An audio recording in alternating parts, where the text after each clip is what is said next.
नमस्कार,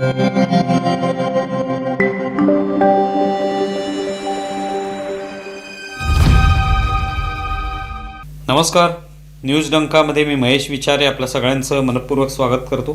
मित्रांनो, काही लोकांनी मराठी माणसाची ओळख ही गुजराती माणसाला, उत्तर भारतीय माणसाला, अमराठी माणसाला शिव्या देणारा, विरोध करणारा माणूस म्हणजे मराठी माणूस अशी करण्याचा प्रयत्न जाणीवपूर्वक चालवलेला आहे. प्रत्यक्षात मराठी माणूस तसा नाही, पण राजकारणासाठी गेल्या काही काळापासून ही नवी थेरं काही लोकांनी सुरू केली आहे.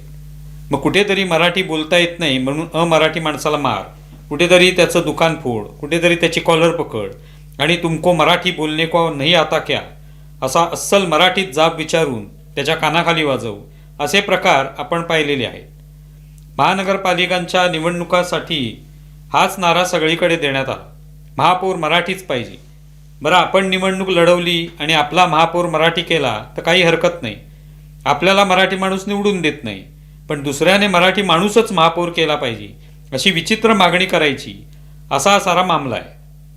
मीरा भाईंदर महानगरपालिकेत हेच पाहायला मिळालं. तिथे डिंपल मेहता यांना महापौर करण्याचा निर्णय भाजपाने घेतला. त्यांचे दीर नरेंद्र मेहता हे तिथले आमदार, त्यांच्या वहिनीला महापौर करण्याचा निर्णय झाल्यावर आंदोलन वगैरे झालं. मराठी महापौरच हवा, अमराठी महापौर होतोच कसा असा आवाज देण्यात आला. मराठी एकीकरण नावाच्या संघटनेने हे आंदोलन घेतलं. पोलिसांनी आंदोलन रोखलं. शिवाय आंदोलन होणार त्याआधीच त्यात सामील झालेल्या मनसे, उबाटा शिवसेना आणि मराठी एकीकरण संघटनेच्या कार्यकर्त्यांना नोटिसा सुद्धा बजावल्या. त्यांची धरपकड केली. त्यावरून राडा झाला. त्यांची मागणी होती की महापौर मराठीच हवा. भाजपाने या महानगरपालिकेत 78 नगरसेवक निवडून आणलेले आहेत. त्यातील 46 नगरसेवक म्हणजे 50% अधिक नगरसेवक हे मराठी आहेत. पण त्या मराठी नगरसेवकांपैकी कुणालाही महापौर करा, पण अमराठी महापौर नको अशी मागणी होती. मनात प्रश्न येतो तो हा की मुळात लोकशाही नावाची गोष्ट काही आहे की नाही. महानगरपालिकेची निवडणूक झाली तेव्हा त्यात मराठी, अमराठी असे सगळेच उमेदवार उभे राहिले. तेव्हा मराठी एकीकरण समिती म्हणा किंवा मनसे, उबाटा शिवसेना यांनी विरोध केला का? सगळे उमेदवार मराठीच हवेत असा हट्ट धरला का? नाही ना. तेव्हा जर विरोध केला नाही तर मग त्यातून निवडून आलेल्यांपैकी अमराठी महापौर झाला तर त्याला विरोध कशाला?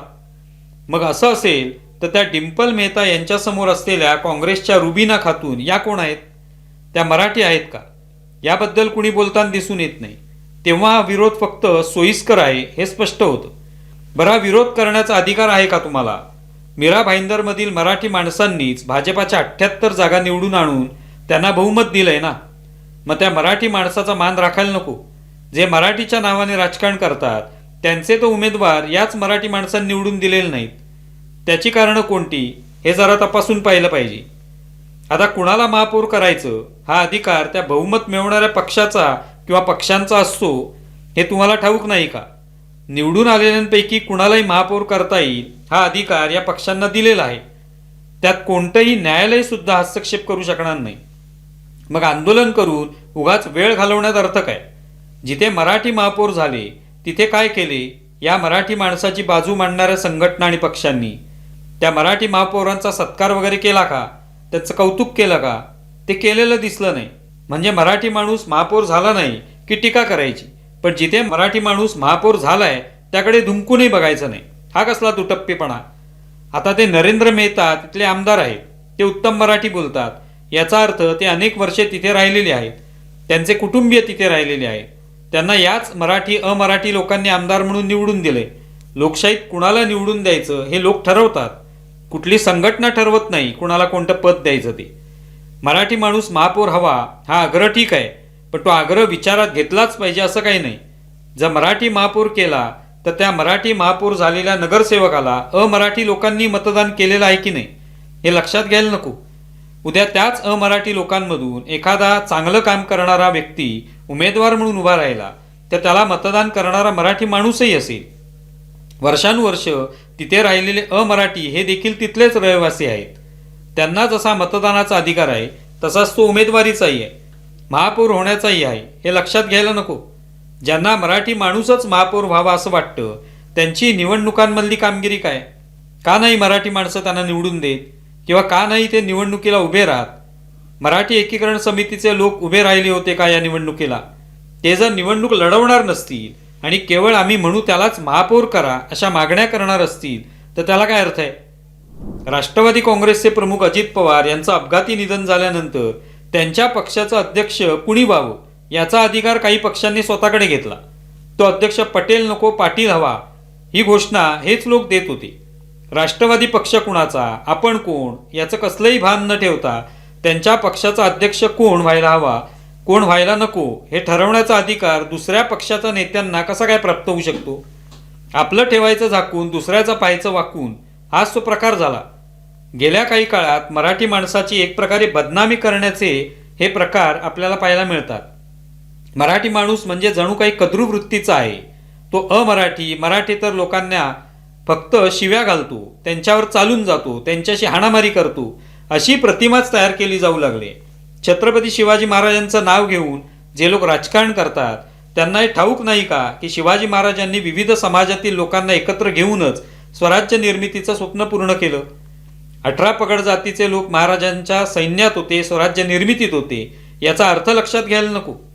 महाराजांच्या त्या विचारांना तिलांजली देऊन मराठीच्या नावाखाली दुकानं मात्र सुरू करण्यात आलेली आहे. मराठी भाषा मराठी माणूस यांच्या नावावर राजकारण करणाऱ्यांनी या मराठीसाठी नेमकं केलं काय याचा हिशोब द्यायला हवा.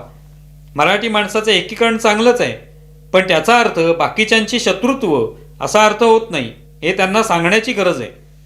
अनेकांनी त्या मराठीचा मुखवटा चढवून आपले स्वतःचे अजेंडे रेटण्यासाठी त्या मुद्द्याचा आधार घेतलाय. आपल्या मराठीच्या अजेंड्यासाठी भाजपावर टीका करणं, मोदीशाह आहे गुजराती आहेत असं दाखवून मुंबई तोडली जाणार अशी आवई उठवणं यात मराठी माणसाचं कोणतं हित आहे हा सवाल आहे. मराठी माणूस सक्षम कसा होईल, त्याची संख्या मुंबईतून कमी होत असेल तर त्यासाठी काय करता येईल हे न बघता फक्त महापौर मराठी हवा यातून मराठी माणसाचं कोणतं हित साधलं जाणार आहे? जर हवाच असेल मराठी महापौर तर मग तुम्हाला का नाही मराठी महापौर देता येत? का नाही मराठी माणूस तुम्हाला मतं देत याचा विचार करायला हवा. मुंबईचा महापौर मराठीच हवा अशी आरोळी ठोकणं ठीक आहे, पण मुंबईतला मराठी माणूस ते ठरवायला समर्थ आहे. मुळात मराठी अमराठी असा वाद निर्माण करून मराठी माणसाचं कोणतंही हित साधलं जाणार नाही आणि साधलं गेलेलं नाही. सोशल मीडियावर अशी पोकळ चर्चा करणाऱ्यांची फौज मात्र वाढली आहे. त्यात दुर्दैवाने मराठी चेहरे अधिक आहेत ज्यांचं मराठीसाठीचं योगदान शून्य आहे. तुम्हाला व्हिडिओ कसा वाटलाय जरूर कळवा. आमचा व्हिडिओ जास्तीत जास्त लाईक करा, शेअर करा आणि आमचे यूट्यूब चॅनल सबस्क्राईब करा. धन्यवाद.